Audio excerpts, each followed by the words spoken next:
Welcome to El Rico's Wrestling Coalition. Guys, we had a banger. It's February 2nd, 2025, the day after the Royal Rumble.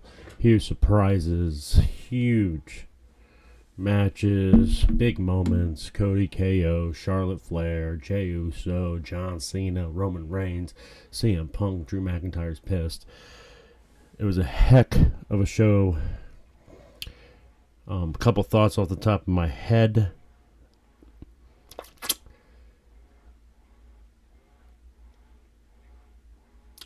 Jey winning was a little unpredictable. Charlotte winning was extremely predictable. KO is a performance machine. And Jacob Fatu. My goodness, it was such a good show. A ton of stuff happened. I went ahead and took notes because I didn't really know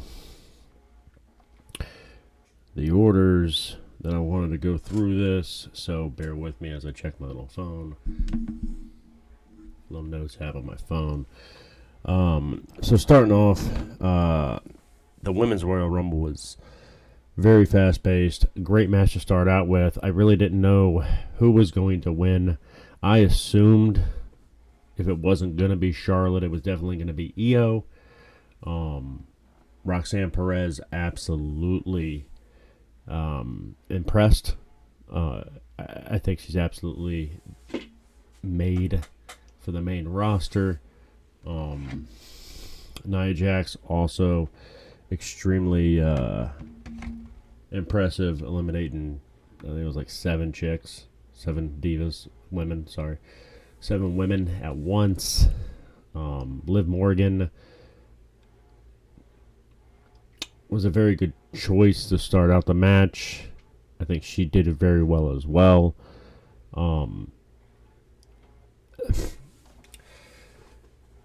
Let's talk about the elephant in the room. A lot of women helped their stock tremendously. All right, and a lot happened during the match, so I know I'm not going to hit every little thing. A couple things I liked. Alexa Bliss's return. WWE is better with Alexa Bliss here. Roxanne Perez being able to get the latitude to perform and being put in a anxious position, maybe. High pressure to finish the match with Charlotte. Jordynne Grace was absolutely impressive. Extremely impressive. She has future champion written all over her. I think we're all a little tired of Charlotte. And this comes from Charlotte fans. I'm a humongous Charlotte Flair fan.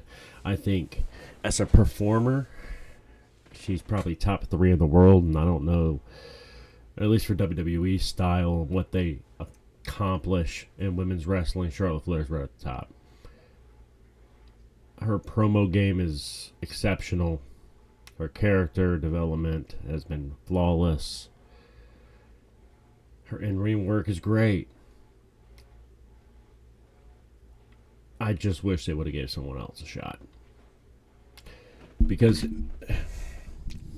Charlotte does not need the title or the Royal Rumble to get to a title for WrestleMania. Charlotte doesn't need it. She's past it. So when she gets a title shot the way she did, extremely predictable, a little disappointing. I wish they would have went a little bit more swerve to that women's title or that women's Royal Rumble. I think times have changed.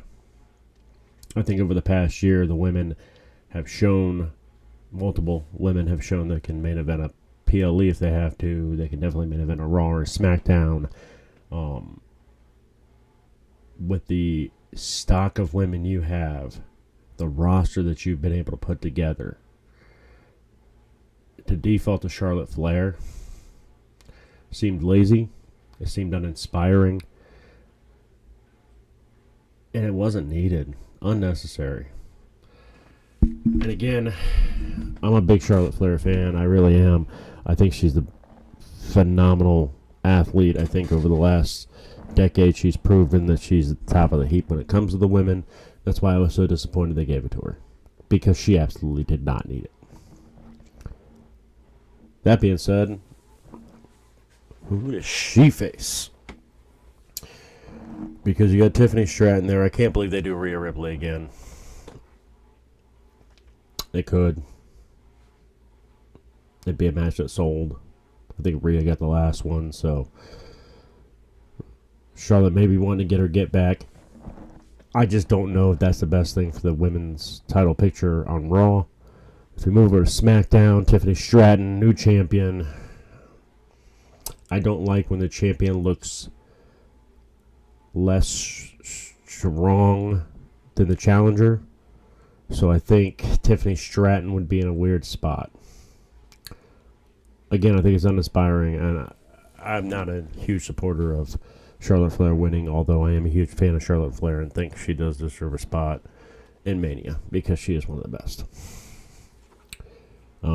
Big shout out to Roxanne Perez, though. I think she did fantastic. Io was fantastic. Liv was fantastic. Io and Liv starting out was great. Nikki Bella returning was a little flat to me. I don't think she got the adulation or cheers that she expected to get. It's not 2015 anymore. It's not 2012. You got to bring a lot more than looks and a decent moveset to break into the women's division. And Nikki, she's a product of a different era. She's not it. And I don't think she's going to be able to keep up. Ambassador, marketability, yeah, absolutely. But as far as in-ring performer, I don't think she has it anymore. And I think women's wrestling has moved past her. So yeah, I'm out on Nikki. Return, which is whatever. Charlotte is whatever. I do want to celebrate Roxanne, Io, Liv. All three did phenomenally. Stephanie Vaquer was impressive. Juliana was impressive. The match was good. The ending just sucked. If I'm being completely and utterly honest, the ending sucked. No one wants to see Charlotte Flair again. Conversely, the men's Royal Rumble was insanely unpredictable. And we'll talk about that here in a little bit. Second match of the night, Motor City Machine Guns versus DIY, 2 out of 3 falls. I feel bad for the tag teams. The crowd was flat. It was flat. It was a great match. A lot of cool spots in the match. I think the second fall was fun. Street Profits coming in and doing the beatdown was unexpected, although refreshing, something the tag division definitely needs. The tag team division on SmackDown specifically and across both shows, we need more. Tag team wrestling is such an integral part of professional wrestling, and it's sad to me from a generation that came with the Hardys, the Dudleys, Edge and Christian, APA, and the era before us with the Steiner Brothers and Harlem Heats and the Road Warriors and the DX, the New Age Outlaws. Tag team wrestling was hot. And over the last, decade and a half, outside of the Usos and the New Day, tag team wrestling really has fallen off. I will say this, I think it's kind of revitalized. I do think they're putting more concentration on it. But yeah, it needs more, man. It needs a lot more. So, match was fun. Crowd felt flat. But, it wasn't the worst reaction I've ever seen. But, I think it did disservice to the performers because the match did not get the reaction it probably should have. Again, Street Profits, they needed a shake-up too. The tag division needs a shake-up. I think Montez Ford is a absolute star. Not to say D'Angelo Dawkins isn't. He very well may be. But I think if we're picking one to strap a rocket to, it's Montez. And I think he could have broke up with D'Angelo Dawkins and went a separate way this past year, and he didn't. So I guess we'll see. I do believe he wants to be a tag team wrestler. I do believe that he is loyal to D'Angelo Dawkins. So I guess we'll see how that shakes out. But yeah, the tag team division looks to be in good hands. They have really, really talented performance, and they're concentrating on it. I think Triple H is putting definite concentration on developing the tag team division. Especially, I mean, you guys get WWE's roster is so deep, and even when you go into developmental, there's college kids with NIL deals learning how to wrestle. Why we can't make some of these guys tag teams and teach them the art of tag team wrestling, because it is different. It's a different skill set. Not every great singles performer is a great tag team wrestler. Not every tag team wrestler is a great singles performer, right? So why aren't we pairing these kids up? You know, that'd be the move. I think revitalizing, pumping into tag team wrestling, which you did with singles wrestling, with all of these new stars coming through your NXT development and da-da-da-da. Yeah, how you don't hire a Bubba Ray and Devon Dudley or a, guys that know tag team wrestling and develop a tag team is beyond me. I think that's the move. I think that's the concentration going forward. Tag team wrestling deserves to be in WWE, and I'm a little frustrated at this point that it isn't as well represented as it could be. So yeah, great match, fun match. Future of the tag team division going into WrestleMania, and future PLEs. Hopefully they're on the cards. I'd like to see the War Raiders also get on a card, the PLE card. And I realize there's only so many matches you can do. But with events like WrestleMania being 2 nights and SummerSlams being 2 nights, you can do other things. You know what I mean? You could, there are other slots there.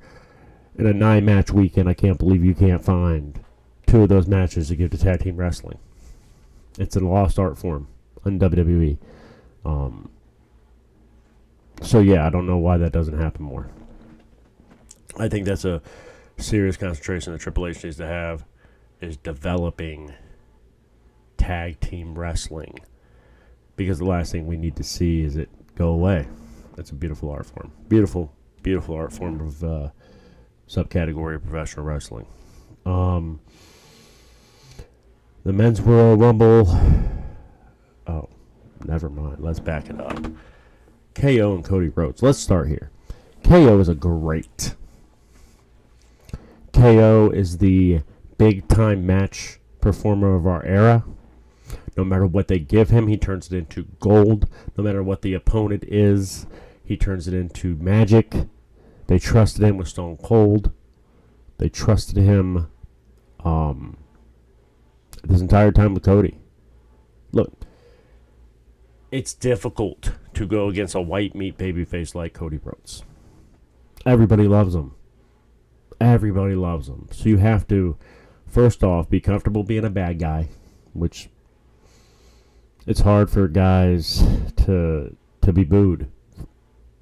JBL is really good at it. JBL made sure his merch wasn't on sale at the stands and things like that. He wanted to make sure that people knew he was a bad guy. And as much as we love and respect KO, he did very well presenting himself as a bad guy. This entire lead up to this match has been tremendous. The match itself was risky. It was dangerous. It was, they left it out there, man. I'll tell you what, the 3 big ladder bumps, the one with KO hitting the edge of the ladder, the one with Cody doing the corner power bomb under the ladder, and then obviously the Alabama Slam.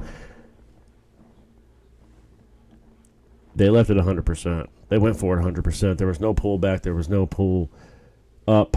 It was 110%. They dove for it. They did not shell up.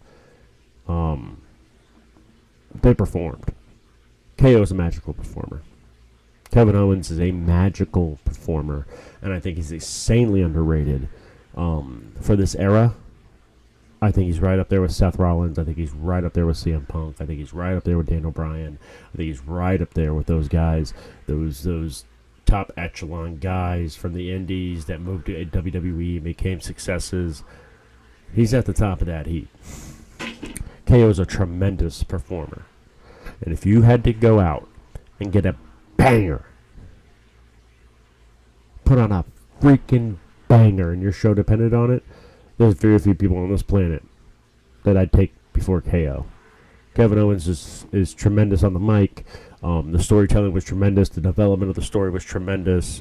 The callbacks, the T-shirts, the shoes, the jackets, man, he doesn't miss. And having CODy as a dance partner was pretty fantastic. They have great chemistry.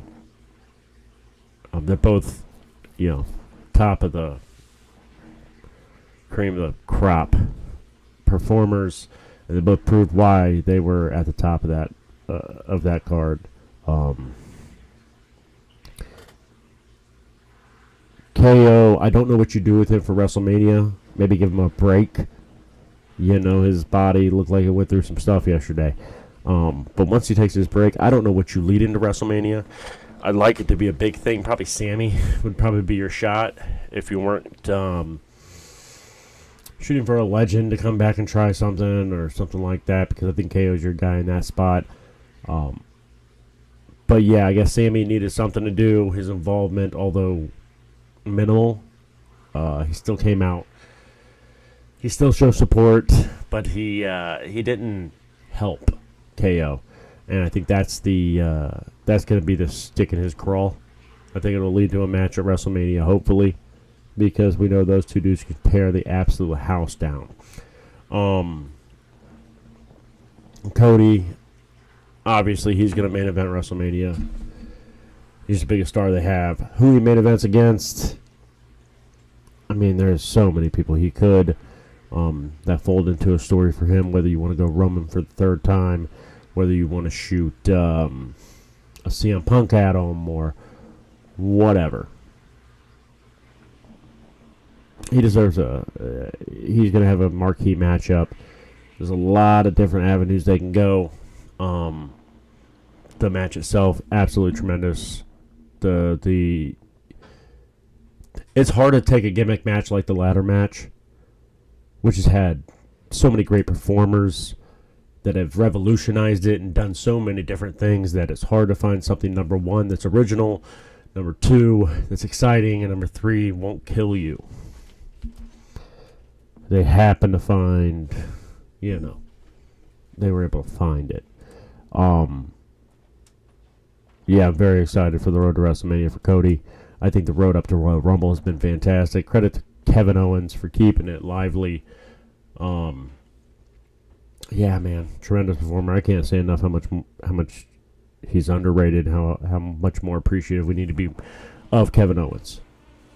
Mic work is a 10. The character development's a 10. The performance inside the ring is a 10. That dude is a certified stud. An absolute killer in this business. Been doing it for years. Yeah, KO is something special. What we watched last night in that ladder match was something special. Match of the night, if you ask me. Whew. So the first 20 minutes I wanted to get out of the way because I was going to dive into the men's Royal Rumble, and there was so much that happened at the men's Royal Rumble that I don't know if I have a comment on everything. I have a comment on a couple things. To start off, Penta and Rey, my goodness, what a start. They had some chemistry. There was a lot of charisma in the ring. I think Chad Gable coming out and then Santos Escobar coming out, feeding into Chad Gable not being able to beat the Luchadors. I think it was a fun way to continue that storyline. I think that Penta is in a special spot, and I hope that they do something big with him before Rey gets there. Now, I know I just talked about how tag team wrestling needed to be revitalized and how we need to do development, da-da-da-da-da. Penta is special. Charismatically, the character, all of it together, he's a special performer. Not to say Ray isn't. Ray's really good. Ray Phoenix is super good. But the last thing I want to do is see Penta in a tag team. I think he's a single superstar. I think he's a better singles guy than he is a tag team guy to begin with.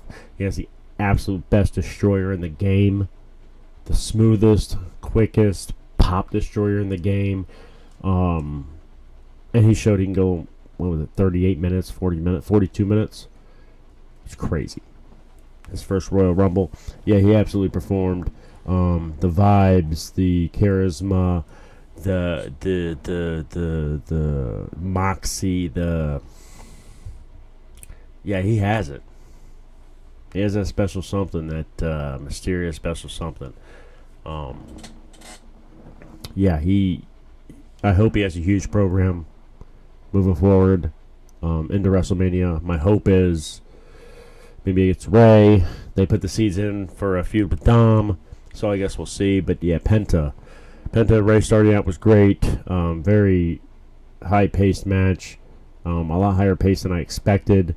Roman coming in and cleaning house was awesome. The three-way stare down we had with Cena, CM Punk, and Roman were great. Cena's crowd reaction was tremendous. He looked a little rusty. But he hasn't done it in a long time. So, do what you want. Gosh, there was so much that happened. Logan Paul was impressive. I know he didn't do a huge amount, but he did do, I guess, what they asked of him. I think if I were to break it down, I think I would send Penta in a program with Rey Mysterio featuring Dom Mysterio if I had that spot. If I'm thinking about guys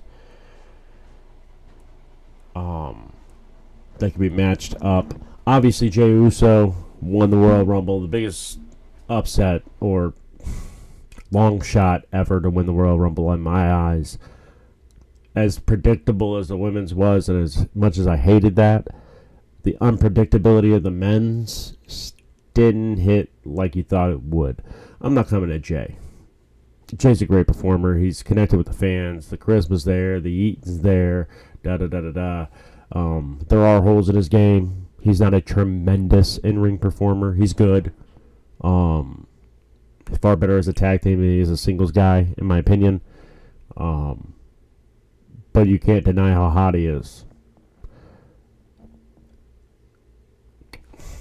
Cody Rhodes once said the best match of all time was Rock versus Hogan. Why? Because it made the fucking money. If your goal is to make money in this business,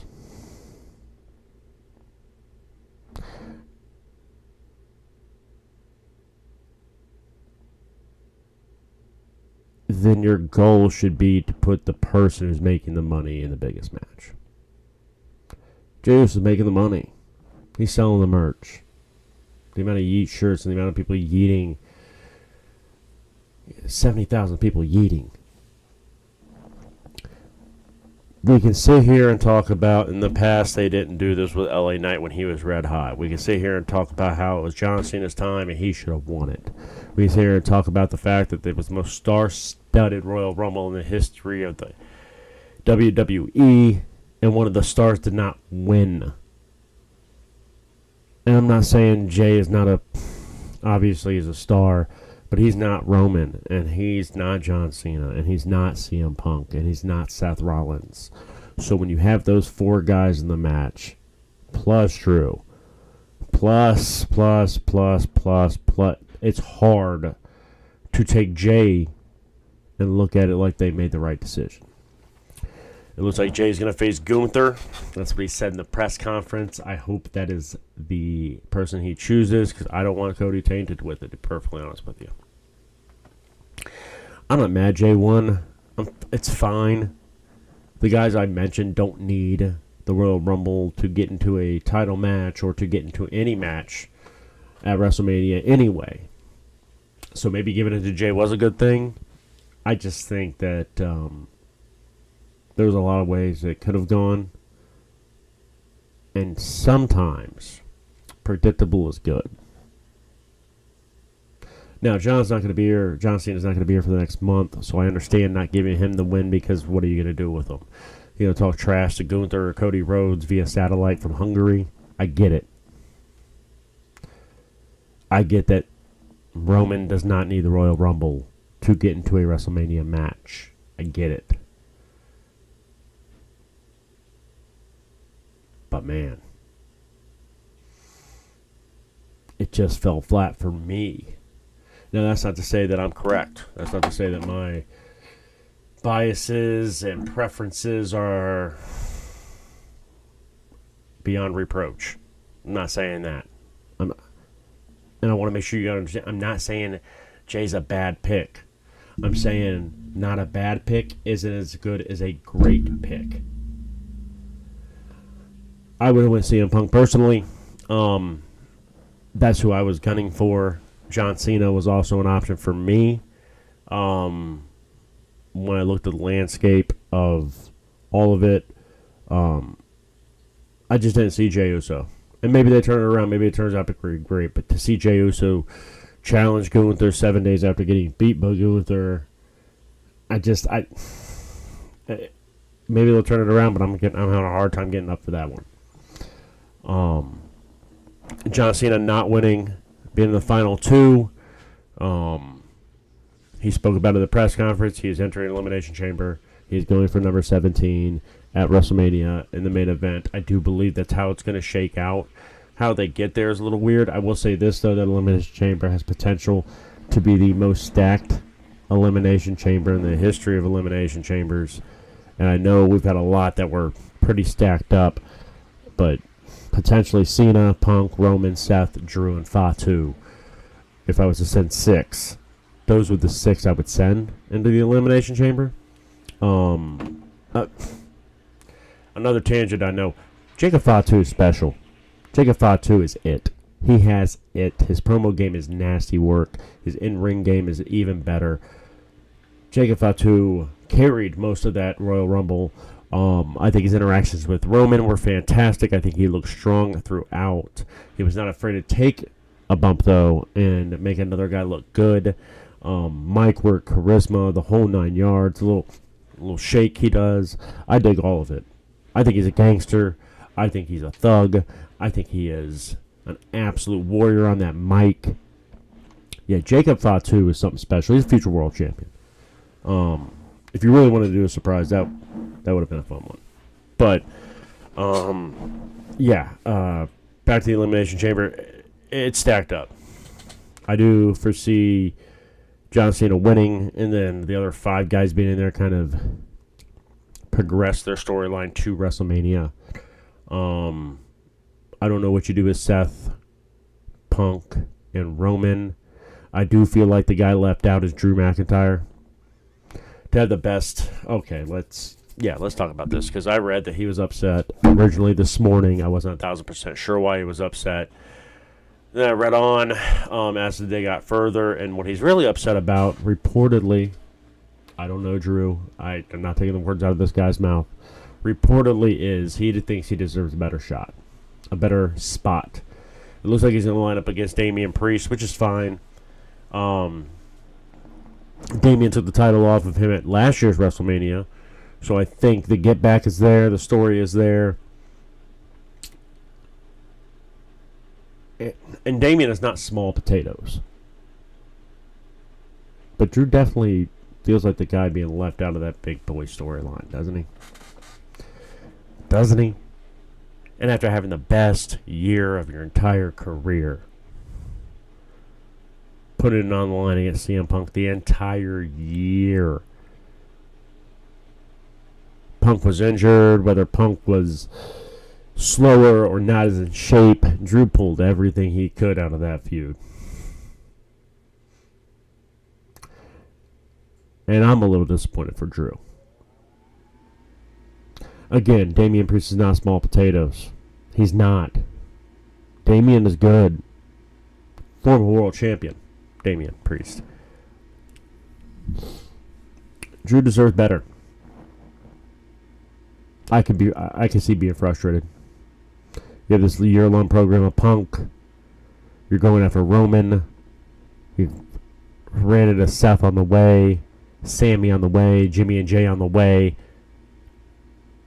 and they culminated with a WrestleMania match against Priest.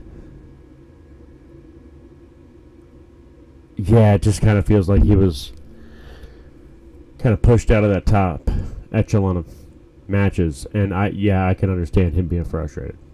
I can. And again, I like Damian Priest. I think it'll be a good match, a good feud, whatever, but I can see him being frustrated. I can see him being frustrated they can give him Roman. That being said, only one guy gets Roman. That's another thing we got to realize. Not everybody can face Roman. Not everyone can go for a belt. So, yeah. I think we need to seriously sit back and take a look at it. Drew should be frustrated. And again, I'm not coming at this, not a shot at Damian. Drew should be frustrated. I don't know anybody this past year has put the work in that Drew has. CODy. CODy's champ. He should have put the work in. For a guy who didn't even get to pick up the world title and take it to Raw the next night, to lose it so quickly, to go into the feud with Punk, to do the Hell in a Cell, to do everything he did for the last 4 years, really, and to land kind of flat with Damian eliminating you in the Royal Rumble, setting up that. Yeah, I can see where he'd be disappointed. That being said, true performers do one of two things when they're disappointed. They leave,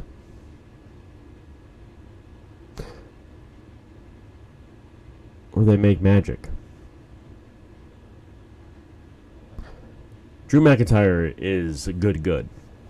He's absolutely the top of WWE. He's proven it time and time again. He is a great performer. Turn chicken shit into chicken salad. That's my best advice for Drew. Us as fans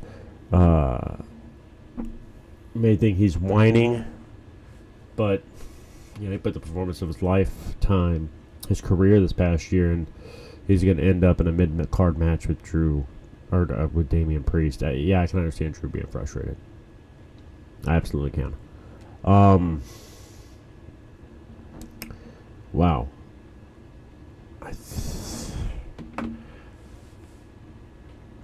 It'll be a fun Raw tomorrow night. I'll be there live in Cleveland.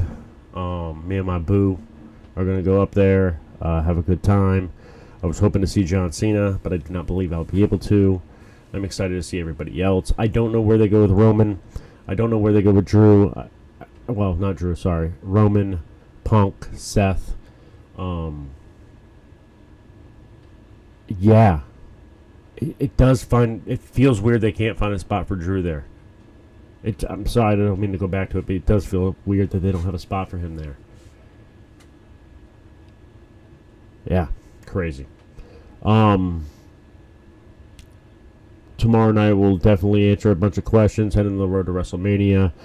I firmly believe that Jey Uso is going after Gunther. I don't know if it's 100% yet, but I can't believe him pulling off and going to CODy. So we'll see the start of that. My assumption is we'll hear from the Tribal Chief and his wise man. I hope to hear from Seth. I hope to see CODy. Huge Raw tomorrow night. We'll answer a bunch of questions. I'm very excited about it. All in all, pretty good Royal Rumble. The matches themselves were pretty fantastic, although the endings and conclusions to those matches may have felt a little weird and clunky. I do believe that I believe this road to WrestleMania is going to be a special one. And I believe we're in for a heck of a WrestleMania.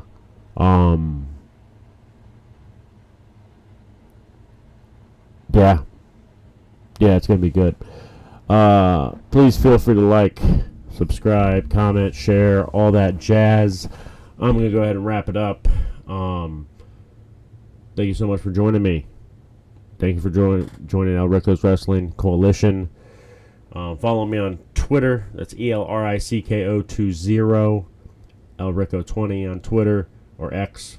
Take us out of YouTube, El Rico's Wrestling Coalition on YouTube. We're also on Twitch. I'm going to start uploading to Facebook the next couple weeks. And setting up for a technological upgrade. I enjoy doing this.